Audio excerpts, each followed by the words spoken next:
महत्व असेल म्हणून लोक त्या पक्षात काम करतात. तुम्हाला काय वाटतं?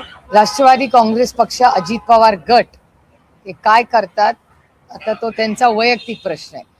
आमची लढाई त्यांच्याबरोबर क्लिअर कट सुप्रीम कोर्टमध्ये चाललेली आहे. आजही मी माझ्या मतावर सातत्याने ठाम आहे.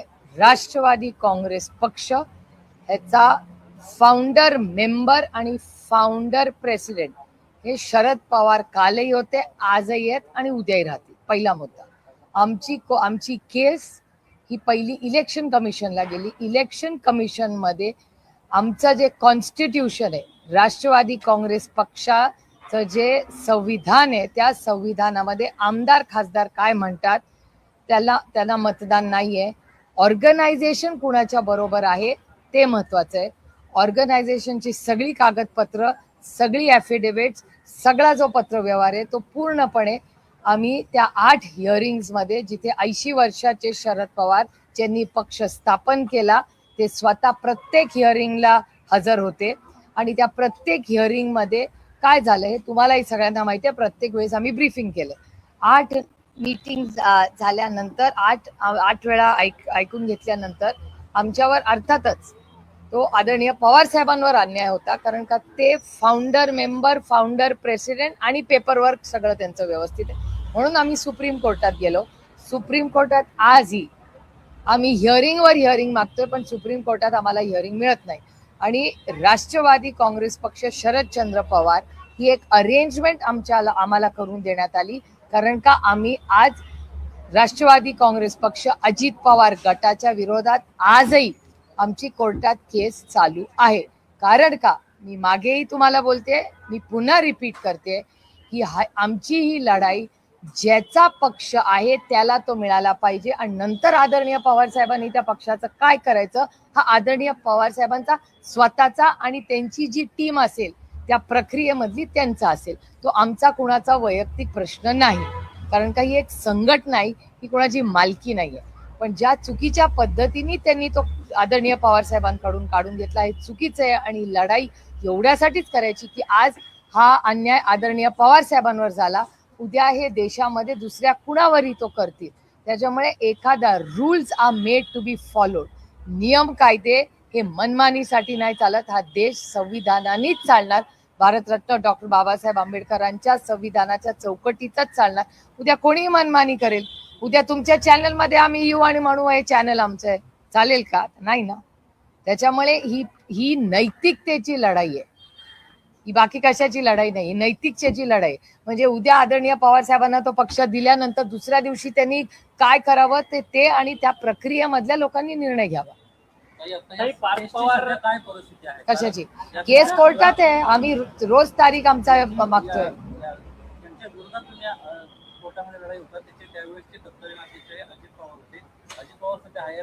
त्यानंतर सुनावणी कोर्टात झालेली नाहीये, तर सध्या कोर्टाची काय परिस्थिती आहे आणि काय सांगितलं जातं? ही लढाई कुठल्या व्यक्तीबरोबर नाहीये, ही प्रक्रियेची लढाई आहे. उद्या कुणाचाही पक्ष असा कोणीही फाउंडर मेंबर प्रेसिडेंट असताना, जे आदरणीय पवार साहेब हे नुसते फाउंडर मेंबर नाहीये, त्या पक्षाचे अध्यक्ष आहेत. आणि पुन्हा पुन्हा मी म्हणते की त्या संविधानात ती जी घटना आहे त्या पक्षाची, ती जर कोणीतरी वाचली तर त्या केसमध्ये, आमच्या विरोधकांच्या केसमध्ये दमच नाहीये. म्हणून इलेक्शन कमिशन मध्ये ते जरूर जिंकले असतील चुकीच्या पद्धतीने, पण ते कोर्टात नाही जिंकू शकत. आणि म्हणून आम्हाला तारीख कदाचित मिळत नसेल. त्याच्यामुळे दुर्दैव आहे की एका सशक्त लोकशाहीमध्ये नियम कायद्याप्रमाणे हे झालं पाहिजे, एवढीच आमची अपेक्षा आहे. एकीकडे शरद पवारांना मागच्या वेळेस प्रफुल्ल पटेल आणि सुनील तटकरे भेटायला जात होते, तर आता पार्थ पवार शरद पवारांना भेटतात. नेमकी या भेटीमागे चर्चा काय? कारण की दोन्ही पक्ष सातत्यानं विलिनीकरण होणार अशा राजकीय वर्तुळात चर्चा आहेत आणि त्यातच पार्थ पवार आणि शरद पवारांची भेट सिल्वर ओकवर होते. चॅनल्सवर या चर्चा मी खूप वेळा पाहते, पण राष्ट्रवादी काँग्रेस पक्ष हा पूर्ण ताकदीने आज राज्यासमोर जी मोठी आव्हानं आहेत त्याच्या कामाला लागलेला आहे. आणि आम्ही संघटना, पक्ष हा लोकांच्या आयुष्यात एक चांगला बदल करवण्यासाठी, या लोकांना न्याय देण्यासाठी. त्याच्यामुळे ह्या ज्या चर्चा ज्या चालू असतात अनेक भागांमध्ये, तुम्ही अनेक वेळा मला प्रश्न विचारतात, त्या चालूच असतात. ठीक आहे, नाणं आमचं मार्केटमध्ये चाललंय ह्याच्यात आम्हाला समाधान आहे. पण महत्वाची गोष्ट की हे लोक जे भेटतात, ह्या देशातले काश्मीर टू कन्याकुमारी याच्यामधले अनेक नेते सगळ्याच पक्षाचे हे आदरणीय पवार साहेबांना बऱ्याच वेळा भेटत असतात. आता प्रफुल्लभाई किंवा तटकरे साहेब किंवा पार्थ पवार हे त्यांना का भेटले याचं उत्तर आदरणीय पवार साहेबच देऊ शकतील. पण गाठी भेटी ह्या अनेक वर्ष आम्ही एकत्र काम केलेलं आहे. अनेक महत्वाचे मुद्दे असतात, त्याच्यामुळे गाठी भेटी होत असतात. आणि मला असं वाटतं आदरणीय पवार साहेबांच्या मनाचा मोठेपणा पण आपण म्हणूया की समोरचा कसाही वागला तरी आदरणीय पवार साहेब ते सगळं विसरून त्या सगळ्या गोष्टी सोडून लार्जर पिक्चर काय, जास्ती काय महत्वाचं आहे, कुठलाही हेवा देवा मनात न ठेवता ते पुढे सगळ्यांनाच वेळ देत असतात. पुण्यामध्ये निधी वाटपावरतून खरं तर नाराजी नाट्य समोर येताना पाहायला मिळत आहेत. पुण्याची महापालिकेची निवडणूक दोन्ही राष्ट्रवादी काँग्रेस पक्ष एकत्रितपणे निवडणूक लढलेला होता आणि आता अमोल बालवडकर असेल किंवा सुहास टिंगरे असतील यांचे निधी नगरसेवक फंडाचे ते भाजपने रोखलेले आहेत आणि त्या सगळ्या संदर्भात त्या दोन्ही नगरसेवकांनी एकीकडे उपमुख्यमंत्री सुनेत्रा पवार यांना पत्र लिहिलंय आणि त्यांच्या विरोधात गणेश बिडकर यांनी खरं तर त्यांची तक्रार सुनेत्रा पवारांकडे केली. एक तर काँग्रेस पक्ष मी महिन्यातून एकदा पुणे म्युन्सिपल कॉर्पोरेशनला बारामती लोकसभा मतदारसंघाचा रिव्ह्यू घ्यायला जाते. दरवेळीस मी जेव्हा जाते तेव्हा काँग्रेस पक्षाला आणि शिवसेनेला आवर्जून त्याची माहिती देते की तुमची काही कामं पेंडिंग असतील तर जरूर सांगा, मी स्वतः त्याच्यात जातीने लक्ष घालीन.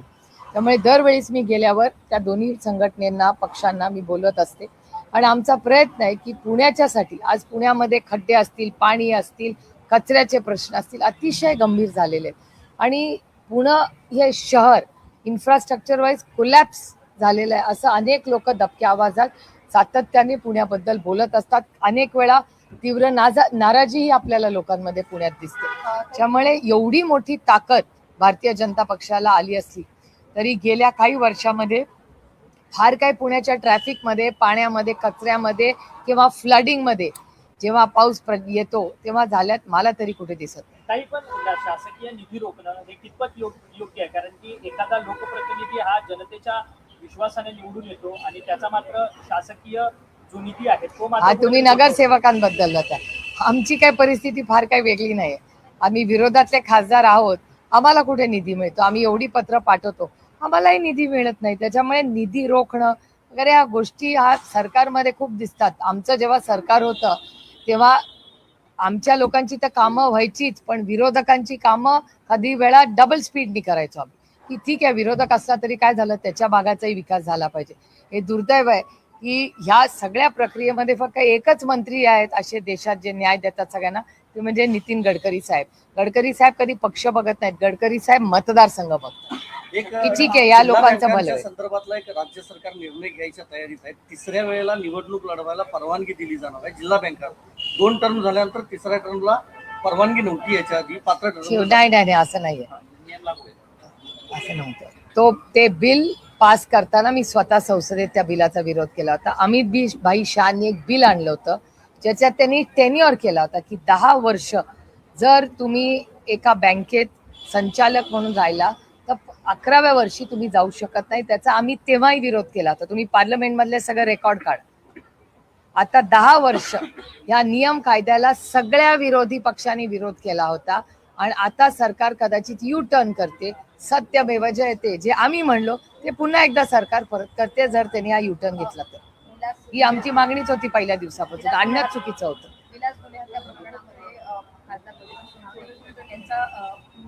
सौरभला देखील अटक करण्यात यावी, त्यामुळे मागणी होत चालली की त्याला अटक करावी आणि आज एक भव्य मोर्चाचं देखील आयोजन करण्यात आलेलं होतं. बजरंग अप्पा सोनवणेंच्या मागे राष्ट्रवादी काँग्रेस पक्ष हा पूर्ण ताकदीने आणि पवार कुटुंब ताकदीने उभं आहे. याच्याबद्दल आम्ही अनेक लोकांचीही चर्चा केली. आम्ही कालही आमचं तेच म्हणणं आहे, आज एंड उद्याच आहे की गलिच्छ राजकारण घरापर्यंत घेऊ नका.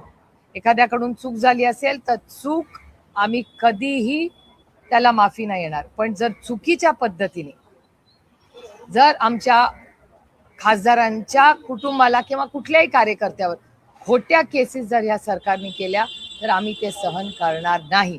त्याच्यामुळे स्वतःची राजकीय पाळी भाजण्यासाठी तुम्ही जर बजरंग अप्पांवर किंवा त्यांच्या कुठल्याही पदाधिकारी किंवा कुटुंबावर खोटे आरोप करणार असाल तर ताकदीने राष्ट्रवादी काँग्रेस पक्ष त्याच्या विरोधात लढेल.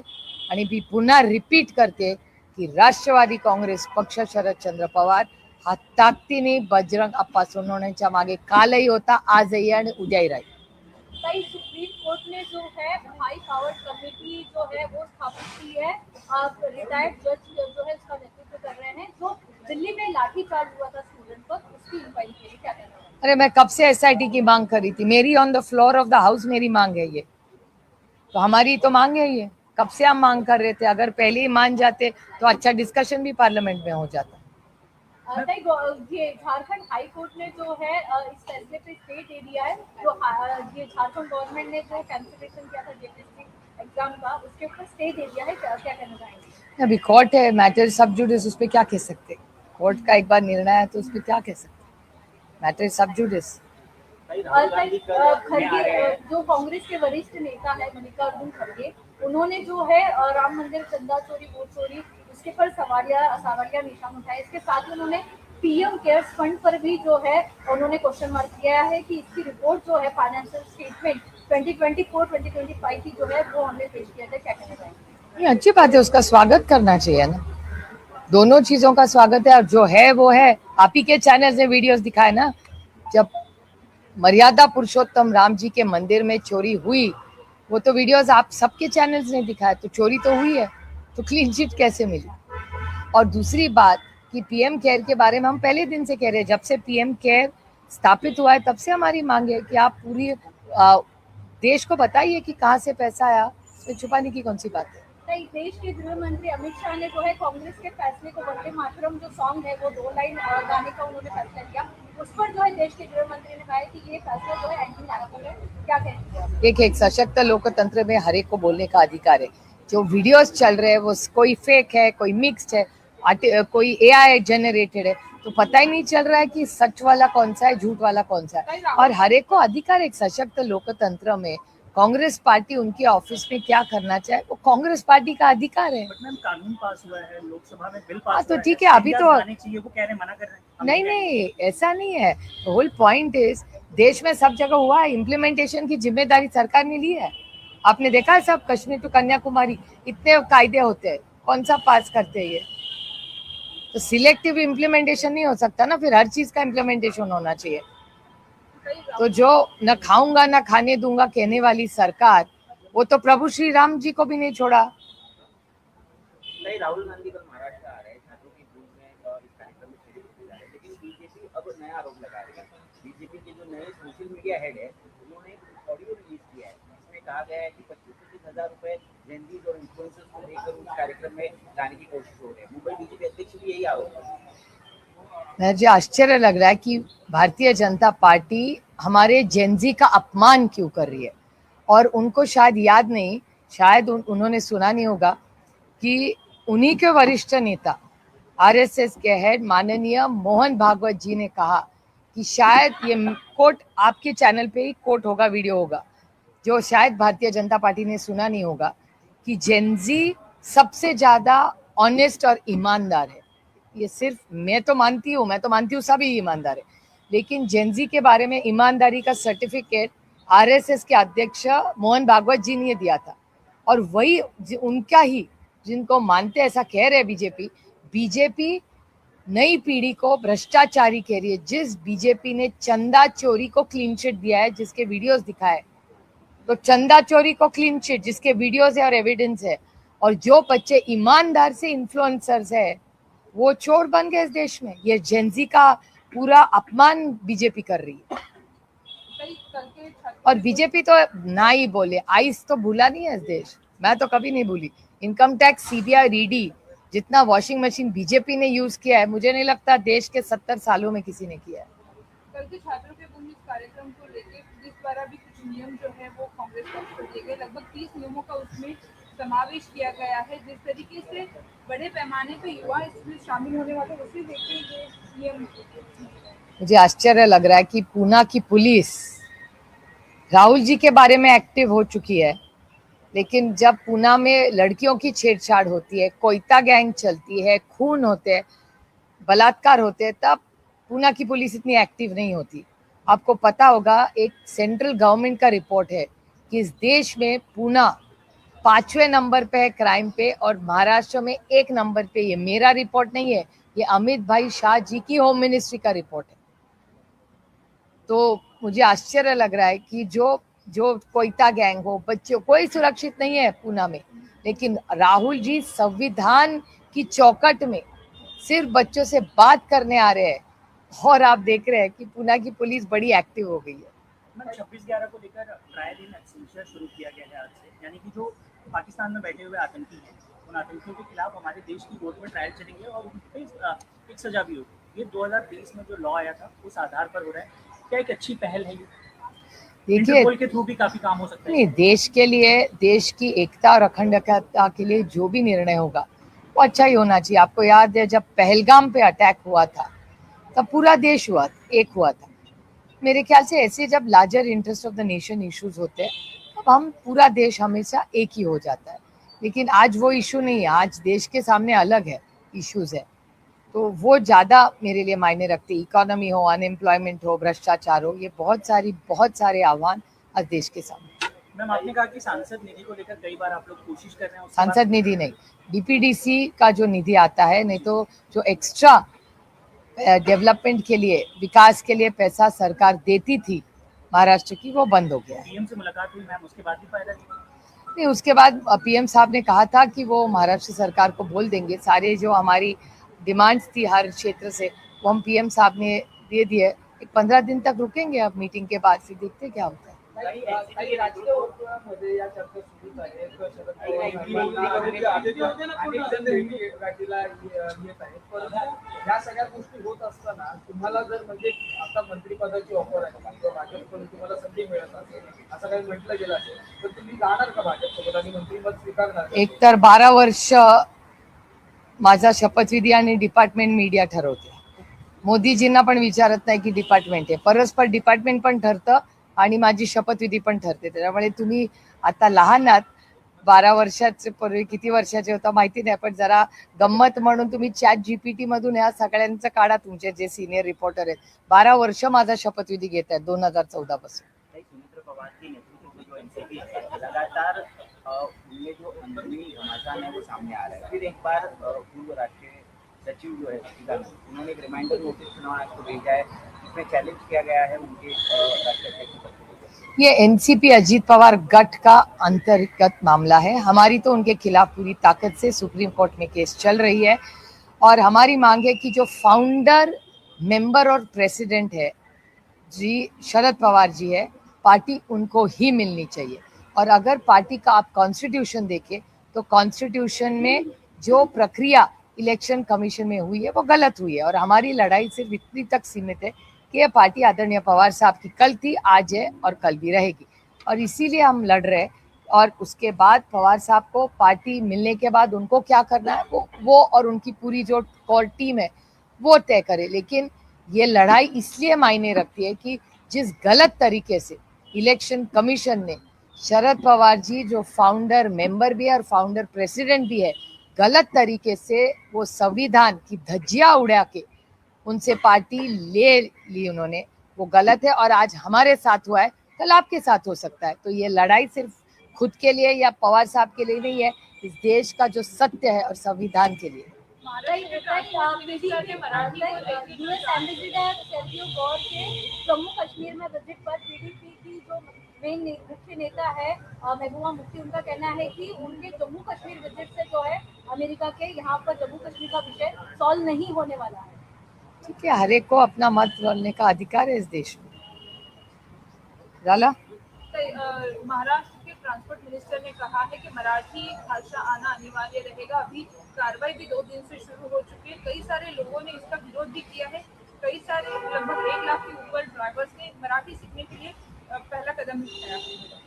देखिए, ये फ्लाइंग स्क्वाड्स वगैरह कर रहे हैं, मैं आपकी चैनल पे देख रही, लेकिन किसी को डराना और धमकाना गलत है। उनको मदद करिए। कई लोगों को सीखने में, कई लोगों को ज़्यादा टाइम लगेगा, कोई को कम लगेगा। मेरे ख्याल से प्यार से, विश्वास से सबको ये चीज़ें करनी है। डरा धमका के ये राज्य नहीं चलेगा। अगर किसी को मराठी नहीं आती, अच्छा ऐप बनवाइए, सिखाइए, आप मदद करिए, प्यार से करिए। लेकिन जिस तरह से डरा धमका के फ्लाइंग स्क्वाड, काश ये फ्लाइंग स्क्वाड किसी आंगनवाड़ी में भी चला जाता और मेरे भूखे बच्चों को अच्छा खाना मिलता। काश ये फ्लाइंग स्क्वाड किसी आश्रम शाला में चला जाता तो मेरे 3 बच्चे बच जाते। काश इस सरकार का ये फ्लाइंग स्क्वाड पुणे में घूमता तो कोयता गैंग और हमारे बच्चियों पे बलात्कार नहीं होते। तो मेरी सरकार को विनती है कि आप ये कर रहे हैं ठीक है, लेकिन उसके साथ जो महत्वपूर्ण विषय है उसके लिए भी फ्लाइंग स्क्वाड करे, स्कूल्स के लिए, हॉस्पिटल्स के लिए, इसके लिए भी करे फ्लाइंग स्क्वाड्स। बीजेपी प्रोटेस्ट में बैलेट गन्स का इस्तेमाल किया गया, उसको लेकर एफआईआर दर्ज होना चाहिए। इसको लेकर राहुल गांधी ने भी आज विरोध प्रदर्शन जो है धरना आंदोलन करके वो प्रदर्शन किया। ये तो हमारी इंडिया अलायंस की मांग पहले दिन से है कि वहाँ एक एसआईटी स्थापित की जाए और ये देश जानना चाहता है कि पैलेट गन्स का ऑर्डर किसने दिया, तो इसका जवाब तो सरकार को देना पड़ेगा। Thank you.